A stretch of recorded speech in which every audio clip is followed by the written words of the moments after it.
This is the Ottawa Senators Outlook. Here is your host, Jack Henry. Hello everybody, welcome to the Ottawa Senators Outlook. I'm your host Jack. This is my recap reaction to the Bruins game, so let's get right to it. So, the Senators are able to come away with their second road win of the season, winning this game by a final score of 3-2 in overtime, propelling the Senators back to 500 with a 7-7 record after 14 games. So let's get right to it. With 8 seconds left in the first period, Josh Norris scores on the power play to make it 1-0 Senators. And then in the second period, the Bruins score twice in 15 seconds, scored by Pavel Zacha and Brad Marchand.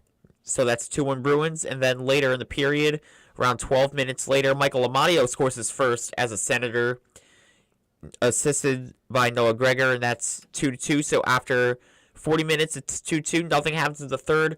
The Senators are able to limit the Bruins to no shots in the third period. So the Senators are playing phenomenal defensive hockey in the third period.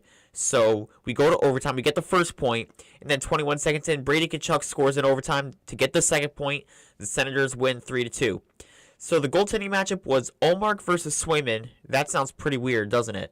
So Ullmark versus Swayman was the goalie tandem. They both were able to get a photo. They were able to have a little talk with each other before the game started, which is really nice to see as Ullmark returned to Boston. He had a little tribute video during the first TV timeout, which is also something you'd like to see from the Bruins.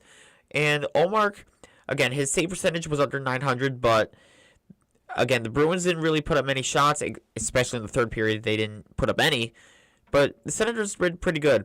So the shot total was actually 34-16 in favor of the Senators. So we literally had more than double the shots that Boston had.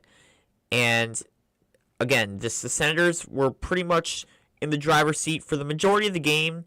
Obviously, the 2 goals in 15 seconds really, you could say, diminished them a little bit, but they were able to stay resilient and come away with the win. The Senators, like I said, with 34 shots, I thought they could have had 45 with the chances that they were getting in the period. I felt like they were a little bit scared to take some shots, but hey, I'll take it. 34 shots compared to Boston's 16, that's pretty good. So obviously, Ullmark stopping 14 of 16, and then Jeremy Swayman was able to stop 31 of 34. So, again, not really much to say here. Just a really good win for the Senators. They did just enough to win the game.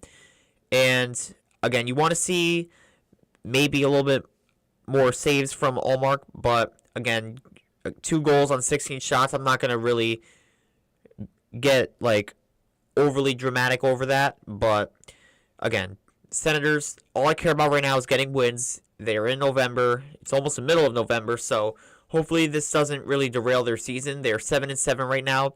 They move up to 6th in the division.